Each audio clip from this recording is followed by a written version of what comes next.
오늘은 에스겔 1장부터 8장까지의 내용을 통해서 하나님께서 에스겔을 강하게 하신 이유와 그리고 이 에스겔서 전반부에 흐르는 하나님의 감정과 분위기, 또 이스라엘 백성들과 하나님 사이에 있었던 그 심각한 어떤 상황들, 이런 것을 말씀을 통해서 살펴보려고 합니다. 제가 개인적인 생각이지만 이 에스겔서는 너무너무 중요한 말씀입니다. 왜냐하면 에스겔서를 모르면 하나님의 심정을 읽었다 할 수가 없기 때문입니다. 에스겔서를 모르면 하나님의 이 분노하심과 진노하심이 얼마만큼 크게 달해 있는지를 알 수가 없습니다. 그리고 이 에스겔서를 보지 않으면 인간의 존재가 그 본성 자체가 얼마나 가증하고 추악한 존재인지 자기 자신을 볼 수가 없습니다. 우리는 늘 하나님은 은혜로우시고 자비로우시고 사랑이 많으신 분, 좋으신 분, 이런 모습으로만 봐왔기 때문에 하나님의 한쪽 면만을 우리는 지금까지 봐왔습니다. 그런데 하나님께서 때로는 진노하시기도 하고 때로는 분노하셔서 지옥의 불을 준비하시기도 하고 때로는 이 백성을 심판하기 위해 마광한 칼을 갈고 계시는 하나님의 이 혁혁한 모습들이 여기 이 에스겔서에 나옵니다. 에스겔서를 보지 않으면 하나님의 감정과 심정을 읽었다 할 수가 없습니다. 구약 성경에서 가장 어두운 터널이 바로 이 에스겔서를 지날 때입니다.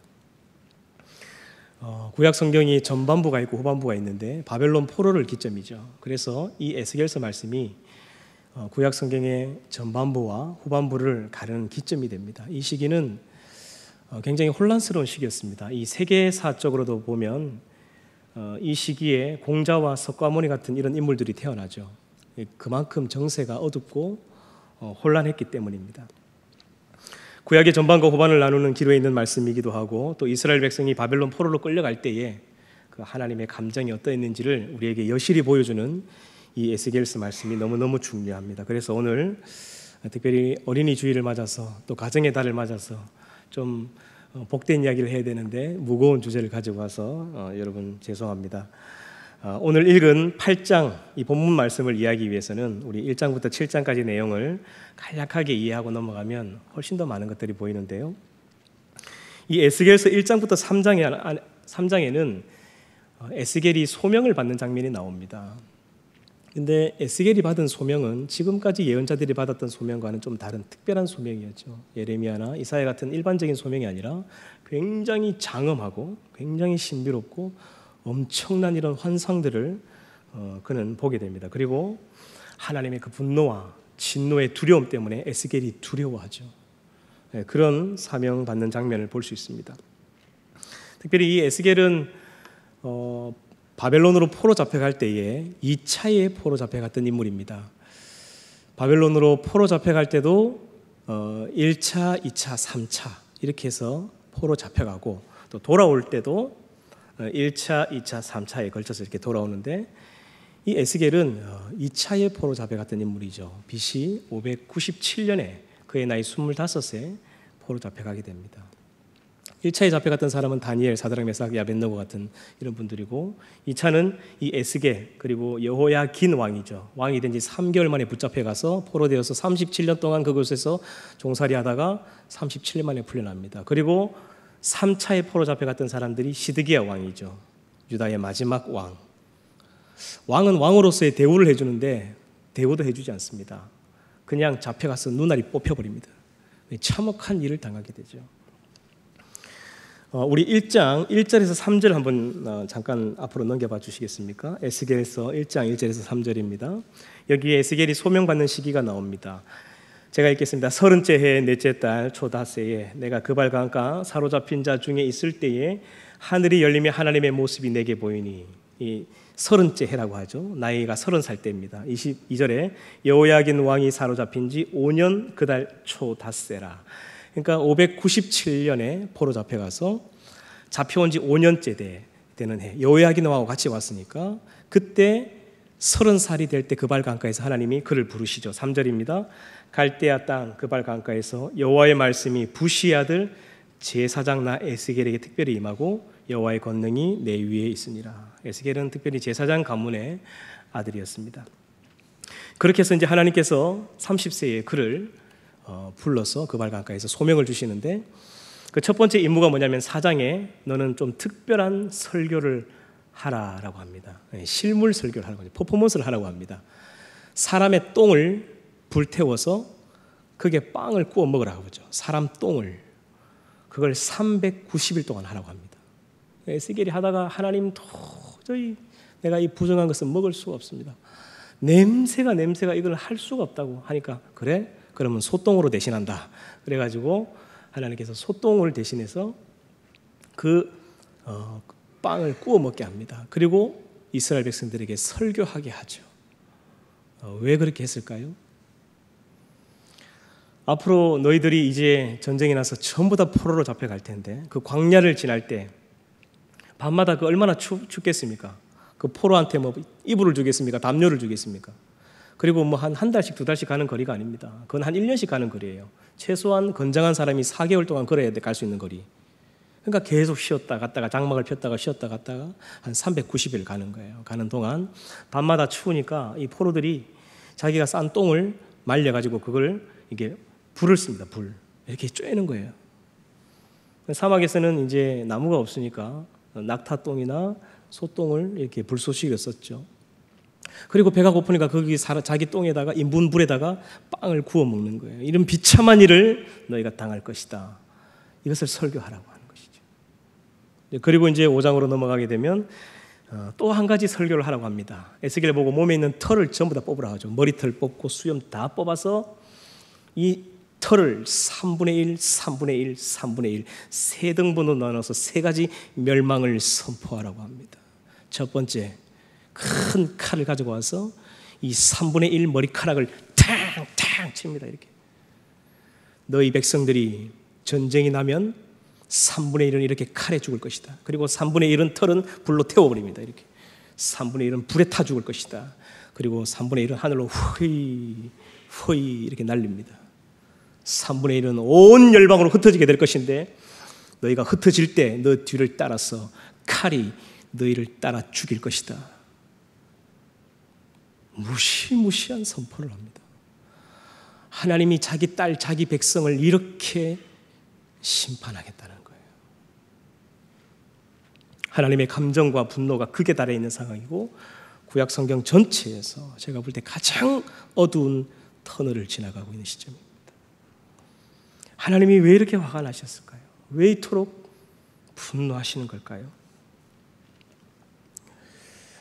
하나님의 율례와 계명과 법도를 따라 살지 않은 그 정도가 아닙니다. 그 나일강에 죽어야 될 그 비참한 노예의 인생을 하나님께서 그 탯줄도 자르지 않은 채 버려진 그 어린 아이 같은 이스라엘을 하나님께서 자기 양자로 삼았어요. 자기 백성으로 아들로 삼았다는 거죠. 그 피를 씻기고 우유를 먹이고 아장아장 걸음마를 가르치고 물돼지 신을 신기고 채색으로 옷을 입혀서 여기까지 800년의 시간 동안 하나님께서 여기까지 데리고 왔습니다. 근데 하나님 가슴에 품어보기도 전에 다른 신을 섬김에 바람을 핀 것이죠. 여러분 한번 입장을 바꿔놓고 생각해 보십시다. 여러분의 아내가 있어요. 참 사랑하는데 이 아내가 툭하면 나이트로 놀러가고 다른 남자와 바람을 피고 그렇게 해서 집을 나가버리는 거예요. 그래서 그 자기 아내를 찾아가 데려다 놓으면 또 다른 남자와 바람을 피는 거예요. 그러니까 그렇게를 수십 번, 수백 번 반복한다고 생각해 보세요. 여러분이 남편 같으면 어떻게 하겠습니까? 그냥 죽이겠죠. 그냥 네가 죽든 내가 죽든. 아니면 그냥 그 꼴이 보기 싫어서 도망가 버리겠죠. 지금 딱 하나님의 심정이 그런 심정인 거예요. 800년을 하루를 800년 같이 사랑했는데 그 사랑에 배신을 당한 정도가 아니라 그냥 하나님을 면전 앞에서 다른 신을 음란하듯이 섬기면서 바람을 핀 것이죠. 그래서 하나님께서 이제 내가 이 심판을 멈추지 않겠다. 6장으로 넘어가게 되면 내가 선포한 이 멸망을 내가 이제 거두지 않겠다. 지금까지는 하나님께서 심판하겠다고 하셨지만 또 봐주시기도 하고 또 자기의 말을 번복하시기도 하고 계속해서 800년 동안 참아왔습니다. 그런데 이제는 6장에 가면 더 이상 심판을 번복하지 않겠다라고 선언하죠. 그리고 이제 7장으로 넘어가면 이제 이 재앙의 날, 이 때가 이제 임박했다라는 이야기를 합니다. 에스겔이 이 설교를 할 때가 이 바벨론에서 그가 잡혀온 지 5년째 되던 해. 그러니까 그가 597년에 포로 잡혀갔다가 잡혀온 지 5년째 되는 해, 자기 나이가 30살이 되던 해 그발 강가에서 이 소명을 받고 이 설교를 선포하는데 586년에 예루살렘이 망하죠. 그러니까 앞으로 딱 6년 후에 일어날 일을 이제 선포하는 거예요. 그래서 7장에는 이제 하나님의 진노가 이제 눈앞에까지 왔다라는 것을 이제 선포하고 있습니다. 이런 스토리와 이런 하나님의 격양된 감정과 분위기를 이해하고 오늘 본문 말씀을 보면 많은 것들이 보입니다. 오늘 말씀 8장 1절에서 3절을 보겠습니다. 8장 1절에서 3절. 여섯째 해 여섯째 달 초닷새에 나는 집에 앉았고 유다의 장로들은 내 앞에 앉았는데 주 여호와의 권능이 거기에서 내게 내리기로 내가 보니 불같은 형상이 있더라. 그 허리 아래의 모양은 불 같고 허리 위에는 광채가 나서 단쇠 같은데 그가 손 같은 것을 펴서 내 머리털 한 모숨을 잡으며 주의 영이 나를 들어 천지 사이로 올리시고 하나님의 환상 가운데 나를 이끌어 예루살렘으로 가서 안뜰로 들어가는 북향한 문에 이르시니 거기에는 질투의 우상 곧 질투를 일어나게 하는 우상의 자리가 있는 곳이라. 에스겔이 지금까지 인분 불을 빵을 구워 먹는 퍼포먼스도 하고 이 자기 머리털을 뽑아서 칼에 죽을 것이다, 불에 태워 죽을 것이다 이런 설교도 하고 하나님의 진노가 이제 곧 임박했다, 너희들은 이제 심판을 받게 될 것이다 하니까 유다의 장로들이 따지러 찾아옵니다. 한 명, 두 명이 찾아온 게 아니라 떼거지로 몰려옵니다. 이 당시에 한 지파에 6명의 대표 장로들이 있었습니다. 그러니까 12지파니까 곱하면 72명이죠. 그래서 이 사람들을 70인 장로라고 합니다. 70인 장로가 찾아와서 질문하러 온 게 아니에요. 그냥 대답이 시원찮으면 이 에스겔을 죽이려고 하는 겁니다. 협박하려고 하는 겁니다. 왜 우리가 이런 고난을 당해야 되느냐? 우리가 무엇을 잘못했기에 이런 고난을 당해야 되느냐? 하나님이 우리를 먼저 버리지 않느냐? 그래서 우리가 여기 포로 잡혀왔지 않느냐? 라고 이 에스겔을 협박해서 죽이려고 찾아오는 거예요. 근데 이 에스겔은 아직 나이가 어려요. 30살밖에 되지 않았습니다. 유다의 이 70인 장로들은 산전수전 공중전을 다 겪은 사람들입니다. 이런 사람들이 와서 따지고 질문하면요 답을 못합니다. 어린 에스겔이. 그래서 하나님 어떻게 하시냐면 그 즉시 장로들이 찾아오기 직전에 환상을 보여주는 거예요. 환상. 오늘 2절에 보면 하늘에서 이 단 빛나는 쇠 같은 게 내려옵니다. UFO 같은 물체라고 보시면 됩니다. UFO 같이 생긴 비행 접시 같이 생긴 물체인데 그 밑에 이 불꽃이 허리 아래는 불꽃 같다고 했죠. 여러분 우리가 우주로 위성 로켓을 발사할 때 밑에 불이 이렇게 확 나옵니다. 그죠? 그런 것처럼 위에는 단쇠 같은 빛나는 이 UFO 같은 비행 물체가 있고 밑에는 이게 불이 확 내려오는데 그 사이에서 하나님의 손이 이렇게 내려오는 거예요. 이렇게. 그리고 어떻게 하냐면 에스겔의 머리채를 확 잡습니다. 그리고 들어서 바벨론에서 즉시 예루살렘으로 딱 데려갑니다. 그리고 이 예루살렘 성 안에 이스라엘 백성들이 하고 있는 이 가증한 짓을 보여주는 거예요. 동, 서, 남, 북을 돌아다니면서. 그리고 하나님의 성전에서 태양신을 경배하는 것을 눈으로 보게 하는 거예요. 너 똑바로 봐. 너 그리고 똑바로 이 유다 장로들에게 답변해. 지금 하나님께서 이렇게 지금 에스겔을 다루고 있는 것입니다. 그래서 그가 받은 사명들이 보면 좀 특별한 장엄한 사명이죠. 에스겔의 머리채를 잡아서 끌어올립니다. 왜 이렇게 하셨을까요? 하나님이 너무 화가 극에 달해 있으니까 하나님의 사람들, 하나님의 예언자들도 거칠게 다루는 거예요. 그래서 딱 데리고 와서 인자야, 너 똑바로 봐. 벤 아담, 이 사람의 자식아, 너 똑바로 봐. 이 에스겔에게 하나님께서 이런 표현들을 쓰십니다. 그만큼 하나님이 화가 나 있는 거예요. 이 70인 장로들 대답할 가치도 없는 것들이지만 에스겔 너 똑바로 네 눈으로 보고 이 장로들이 찾아와서 따져 물으면 너 하나하나 대답해라. 그런 지금 분위기인 것입니다. 그래서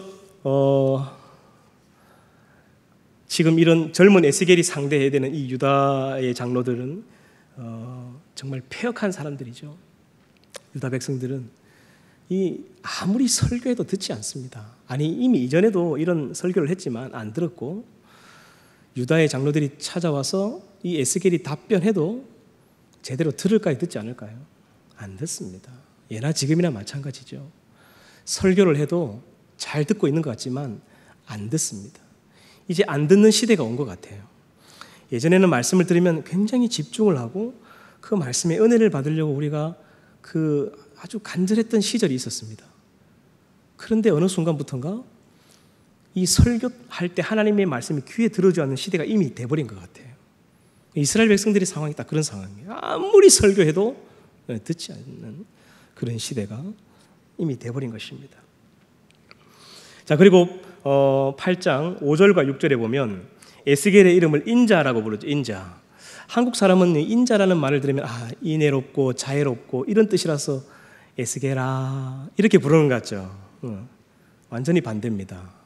이 인자라는 말은 벤 아담이란 말인데 한마디로 이 사람의 자식이라는 표현이에요. 사람의 자식. 예수님께서 그러셨죠. 이 바리새인들 향해서 이 독사의 자녀분들이시여, 이 독사의 아드님들이시여 이렇게 하는 게 아니죠. 이 독사의 자식들아, 이 사람의 자식아 하면서 에스겔을 거칠게 다룹니다. 그리고 내가 지금 보여주는 환상을 정확하게 기록해서 설명하라고 하고 있죠. 8장 5절에서 6절입니다.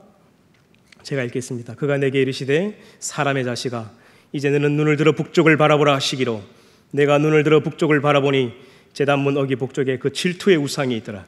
그가 또 내게 이르시되 사람의 자식아 이스라엘 족속이 행하는 일을 보느냐? 그들이 여기에 크게 가증한 일을 행하여 나로 내 성소를 멀리 떠나게 하느니라. 너는 다시 다른 큰 가증한 일을 보리라 하시더라. 머리를 채를 잡아서 들어 올려서 이 바벨론에서 예루살렘으로 데려와서 동, 서, 남북을 끌고 다니면서 보여주는 거예요. 예전에 제가 전도사 시절 중등부를 담당할 때 한 중학생이 제게 질문을 하더라고요. 전도사님, 하나님 우리 아버지 맞습니까? 그래 맞지. 그럼 하나님 우리 부모님 같은 분이시겠네요. 그래 부모님이지. 근데 어떻게 부모님이 아무리 자식이 있다 해도 지옥불에 던질 수 있습니까? 제가 그 순간 아무 말도 못했습니다. 야, 네 말이 맞다. 어떻게 부모가 자식을 칼로 죽이고 불에 태워 죽이고 지옥불에 던질 수 있습니까? 아무리 미워도. 제가 그 순간 그 전도사 시절에 대답을 못했습니다. 어떻게 대답해야 될까요, 여러분?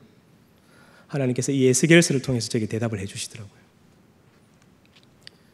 인간이라는 존재가 참 선하고 좋은 존재인 것 같지만 마치 이 식혜처럼 가만히 놔두면 물이 깨끗한데 딱 흔드는 순간 이 속에서 바발이 확 올라오면서 이 부유물이 올라오는데 이 죄악의 찌꺼기, 이 가라앉아 있는 이 가증함이 하늘을 치솟는다는 거예요.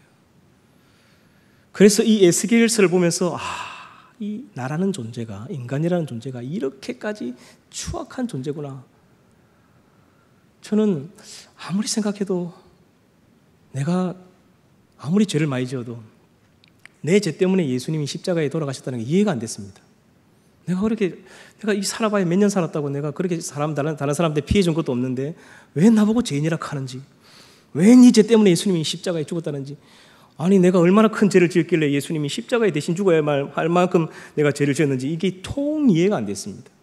구약 성경을 보면서 인간이 이런 존재라는 걸 깨닫게 됐습니다. 여러분, 그래서 구약 성경을 봐야 왜 우리에게 예수님이 필요한지 알 수 있습니다. 구약 성경을 제쳐두고 신약만 보면 예수님이 우리에게 왜 필요한지를 알 수가 없어요. 여러분 옆에 계신 분들 보세요. 다 좋은 분들 아닙니까? 크게 잘못한 일도 없고 법 없어도 살 분들이죠. 그런데 어떻게 인간이 이렇게 추악하고 타락한지 이 에스겔서와 이 예언서들을 보면 알 수 있습니다. 인간의 죄가 끝이 없어요. 욕심이 끝이 없는 것처럼 하나님께서 진노하시고 참으시고 진노하시고 참기를 800년을 여기까지 왔습니다. 구약성경 끝날 때까지 말라기까지 갈 때 1100년의 시간이 흘러가죠. 이스라엘 역사가 모세로부터 1000년을 하루같이 하루를 1000년같이 하나님 참으셨지만 그 구약성경을 보면 하나님이 지옥을 준비하지 않을 수가 없어요. 잠시 왔다가는 이 100년의 삶도 이 땅에서 하나님을 거역하며 살아가는데 어떻게 저 영원한 하늘나라에서 거기서 주님과 함께 살 수 있겠단 말입니까? 잠시 왔다가는 100년의 삶도 사랑하지 못하는데 어떻게 그 사랑의 나라에 가서 우리가 영원토록 함께 산단 말입니까? 있을 수가 없는 일이죠. 그런 사람은 천국 가지 못합니다. 하나님 지옥을 준비할 수밖에 없는 이유를 이 에스겔서를 통해서 보게 됐습니다. 여기 보면 6절에 나로 내 성소를 멀리 떠나게 하느니라 라고 하죠. 하나님께서 이제 이 가증한 일들을 보다 못해, 견디다 못해 하나님이 그냥 피해버리는 거예요. 그 모습을 보기가 싫었어. 그래서 이 본문을 보면 참 마음이 절절합니다. 하나님의 감정이 이렇게까지 정말 끝까지 왔다는 느낌을 받을 수 있죠. 8장 7절에서 11절입니다. 8장 7절에서 11절. 우리 아침 시간이니까 우리 같이 한번 읽어볼까요? 7절에서 11절 시작. 그가 나를 이끌고 뜰문에 이르시기로 내가 본즉 담에 구멍이 있더라. 그가 내게 이르시되 인자야 너는 이 담을 헐라 하시기로 내가 그 담을 허니 한 문이 있더라. 또 내게 이르시되 들어가서 그들이 거기에서 행하는 가증하고 악한 일을 보라 하시기로 내가 들어가 보니 각양 곤충과 가증한 짐승과 이스라엘 족속의 모든 우상을 그 방 하방의 벽에 그렸고 이스라엘 족속의 장로 중 70명이 그 앞에 섰으며 사반의 아들 야사냐도 그 가운데 섰고 각기 손에 향료를 들었는데 향연이 구름같이 오르더라. 그럼 지금도 마찬가지죠. 밤 12시만 되면 제사 지는 집이 전 세계에 엄청날 겁니다. 하늘에서 하나님 보면 매일같이 이 제사의 향이 구름처럼 피어오를 것입니다. 온 절로 온 무당집으로 그 향이 지금도 구름처럼 피어오르는 것을 하나님은 매일같이 오늘도 보고 계실 겁니다. 더 심각한 것은 그 70명 각 지파를 대표하는 그 장로들이 같이 때로 몰려와가지고 그들이 우상 앞에 절을 하고 그들이 그 제사의 향을 피우고 있는 거예요. 그 유다 지파를 12지파를 대표하는 장로들이 그렇게 하고 있다는 거죠. 기가 막힐 노릇이죠. 이 모임에 누가 있냐면 야사냐라는 사람이죠. 이 사반의 이 자손인데 이 사반의 자손은 그 요시야 시대 때 성전을 청소하다가 율법책을 발견해가지고 그 요시야가 그 율법책 때문에 이 대대적인 개혁을 하죠. 그때 이 율법을 낭독했던 집안이 이 사반의 집안이에요. 이 거룩한 사반의 가문에서 지금 이런 기가 막힌 해괴망측한 일을 하고 있는 거죠. 그런데 더 답답한 것은 뭐냐면 이 장로님들이 찾아와서 하는 이야기가 뭐냐면 여호와께서 우리를 보지 아니하시며 여호와께서 이 땅을 버리셨다. 이렇게 따지고 있는 거예요. 우리를 버렸다는 거예요. 우리가 포로 잡혀온 거 봐라고. 하나님 우리를 버렸다고. 그리고 우리가 지금까지 지은 죄보다 우리는 더 큰 고난을 지금 당하고 있다. 말도 안 되는 소리를 하고 있습니다.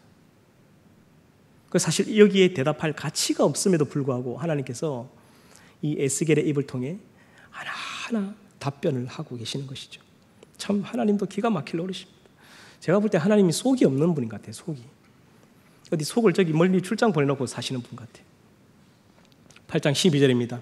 내게 이르시되 이 사람의 자식아 이스라엘 족속의 장로들이 각각 그 우상의 방한 어두운 가운데서 행하는 것을 내가 보았느냐. 그들이 이르기를 여호와께서 우리를 보지 아니하시며 여호와께서 이 땅을 버리셨다 하느니라. 하나님이 나를 버렸으니 나도 하나님을 버리겠다. 지금 이러면서 다른 신을 섬기고 지금 이러고 있는 거예요. 그러니까 이 에스겔서를 통해서 하나님의 이 진노와 분노가 크게 있는 이런 상황들을 우리에게 지금 보여주고 있는 것입니다.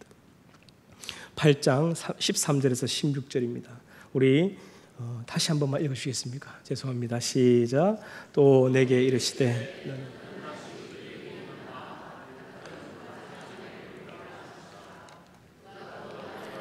여호와의 전으로 들어가는 북문에 이르시기로 보니 여기에 여인들이 앉아 단무스를 위하여 애곡하더라. 그가 또 내게 이르시되 인자야 내가 그것을 보았느냐. 너는 또 이보다 더 큰 가증한 일을 보리라 하시더라. 그가 또 나를 데리고 여호와의 성전 안뜰에 들어가시니라. 보라 여호와의 성전 문 곧 현관과 제단 사이에서 약 25명이 여호와의 성전을 등지고 낫을 동쪽으로 향하여 동쪽 태양에게 예배하더라. 지금 온 집안에는 달마도와 온갖 곤충들과 사천왕 그림을 붙여놓고 부적을 붙여놓고 거기다가 절을 하고 있고, 성읍이 산당이라는 산당은 전부 다 그 우상의 그 절을 만들고, 큰 선앙당 나무는 전부 다 색동을 입혀서 거기다 엎드려 향을 피우고, 그리고 이스라엘 성읍의 수보다 산당의 수가 더 많고, 하나님의 성전에서 이 25명이 등을 돌리고 동쪽 신을 향해 태양 신을 섬기는 이런 짓을 하고 있는 거예요. 이스라엘 백성들이. 어찌 하나님께서 이런 이 백성들을 참고 계시겠습니까? 이런 상황인 거죠. 14절에 보면 이 담무스라는 신이 나옵니다. 이스라엘 백성들이 이 담무스라는 신을 애곡했다는 말들이 계속 나오는데요. 이 담무스라는 신은 바벨탑을 쌓을 때 이 니므롯이라는 나쁜 사람이 주동을 합니다. 그래서 그 바벨탑을 건축하는 데 진행을 하죠. 그때 그의 아내가 있었습니다. 세미라미스라고 하죠. 이 아내가 천하의 악녀입니다. 천하의 악녀. 남편 니므롯이 죽고 나서 3년 정도가 있다가 아들을 낳습니다. 남편이 없는데 아들을 낳아요. 누구 아들일까요? 저도 잘 모르겠습니다. 아들을 낳는데 그게 부끄럽죠. 부끄러우니까 어떻게 하냐면 자기 남편이 환생했다. 니므롯이 환생했다. 그러니까 너희들 경배해라 해서 이 자기 아들 담무스를 신격화시킵니다. 그래서 신을 신으로 만들죠. 그리고 이 해괴망측한 여자가 자기 배로 낳은 자기 아들과 결혼을 합니다. 세미라미스가. 그리고 자기는 아들이 어머니자 남편의 아내자, 그러니까 아들 신의 엄마 신이 되는 거예요. 자기도 신이 되는 거죠. 자기 아들이 신이니까 엄마 신이 되는 거예요. 여기서 훗날 가톨릭의 마리아 사상이 나오게 됩니다. AD 431년에 에베소 회의에서 아주 중요한 주제를 가지고 논의를 하죠. 마리아가 예수님의 어머니냐 하나님의 어머니냐. 이 말도 안 되는 회의를 합니다. 여러분 어떻게 생각합니까? 예수님이 그냥 인간으로서 예수님의 어머니입니까? 아니면 하나님의 어머니입니까? 여러분들은 잘 아는데 왜 그 사람들은 몰랐을까요? 결과가 어떻게 났을까요? 크리스토토코스냐 데오토코스냐, 이 두 가지 논제를 가지고 결국 치고받고 싸우고 논의하다가 데오토코스, 마리아는 하나님의 어머니다라는 결정을 하게 됩니다. 여러분 천주교에 가서 신부를 만나서 물어보면 그렇게 얘기하지 않습니다. 자기들은. 그러나 지금 천주교는 많이 위험한 상태입니다. 이미 제사를 지내는 걸 다 인정을 했고 모든 종교를 다 너희들에게도 구원이 있다라고 지금 인정하고 있습니다. 아직까지 이단으로 우리가 정죄하지는 않았지만 많이 위험한 상황이 있습니다. 이런 게 어디서부터 왔는지, 그러니까 성부, 성자, 성령 하나님을 삼위일체 하나님을 믿어야 될 텐데 그 위에 하나가 더 있습니다. 하나님의 어머니 마리아까지. 그래서 여러분 성모라는 말을 쓰시면 안 됩니다. 성모라는 단어 자체를 그리스도인 입에서 쓰는 것 자체가 문제입니다. 그냥 마리아라고 해야 돼요. 예수님의 엄마라고 해야 되고. 성모 마리아여. 모든 기도가 다 성모에게 갑니다. 모든 기도가. 그래서 이런 이게 이미 구약 시대 때 에스겔 시대 때 이 담무스를 위해 제사하고 그의 어머니를 제사하던 이 문화에서 그대로 지금까지 내려오고 있는 것입니다. 마지막 우리 8장 17절 18절을 오늘 본문 말씀 읽지 않았는데 제가 읽겠습니다. 또 내게 이르시되 인자야 내가 보았느냐 유다 족속이 여기에서 행한 가증한 일을 적다 하겠느냐. 그들이 그 땅을 폭행으로 채우고 또다시 내 노여움을 일으키며 심지어 나뭇가지를 그 코에 두었느니라. 그러므로 나도 분노로 갚아 불쌍히 여기지 아니하며 긍휼을 베풀지도 아니하리니 그들이 큰 소리로 내 귀에 부르짖을지라도 내가 듣지 아니하리라. 이제 더 이상 내가 이 백성을 불쌍히 여기지 않겠다. 하나님이 심판하겠다라고 말씀하고 있습니다. 이제 제가 말씀을 마무리하겠습니다. 여러분 구약 성경을 봐야 인간이 어떤 존재인지 내가 어떤 존재였는지를 알 수 있습니다. 그래서 우리의 힘으로는 어찌할 수 없는 존재가 바로 인간이구나. 그래서 우리에게 예수님이 은혜구나. 그래서 우리에게 죽을 때까지 예수가 필요한 것이구나라는 것을 우리가 이런 구약 성경과 예언서, 에스겔서를 봐야 우리가 알 수 있습니다. 그리고 에스겔서를 봐야 하나님이 어떤 분인지를 알 수 있습니다. 여러분, 하나님께서 여기까지 800년의 세월을 기다리고 참아주고 용서하시고 여기 왔습니다. 근데 이제는 하나님께서 심판하시겠다고 했죠. 결국 바벨론을 들어서 심판하시지만 또다시 70년이 지나 다시 그들을 용서하시고 회복시켜 주십니다. 다시 돌아온 그 백성들은 구약성경 말라기를 보면 여전히 제사장들은 이방 여자들과 결혼을 하고 그들은 하나님의 성전을 떠나고 예배를 드리지 않습니다. 그런 이 구약성경의 참담한 그 과정을 보고 제가 하나님이라면 2000년 전에 그냥 이 지구의 역사, 이 우주의 역사를 끝을 냈을 것 같아요. 심판으로. 근데 너무나 감사한 것은 2000년 전 이 지구의 역사를 끝내지 않으시고 하나님께서 다시 한 번 더 우리에게 기회를 주신 것입니다. 하나님의 그 있을 수 없는 은혜, 할 수 없는 용서를 통해서 사랑하는 아들을 이 땅에 보내주시고 그 예수님의 몸을 찢고 그 몸에 인류의 모든 죄와 저주를 쏟아부어 저와 여러분을 용서해 주신 것입니다. 할렐루야. 우리가 그 은혜를 오늘도 이곳에서 예배하고 찬양하는 것이죠. 우리가 쌓은 공로와 우리에게 헌신과 노력이 아닙니다. 전적인 하나님의 은혜인 줄 믿습니다. 포기하지 않으신 하나님 맞습니다. 그러나 하나님도 때로는 속이 상하고 슬퍼하시기도 하고 분노하시기도 합니다. 너무 화가 나 매를 들고 때리고 나면 돌아서면 그 애 종아리에 그 멍든 것을 보고 하나님이 가슴 아파하듯이 우리 주님도 똑같습니다. 이런 하나님의 처절한 심정을 우리가 말씀을 통해서 읽고 그 하나님의 마음을 이해하고 그 하나님의 감정을 이해하고 하나님을 사랑하는 단계까지 나아갈 수 있는 성숙한 성도가 되시길 주님의 이름으로 축원합니다.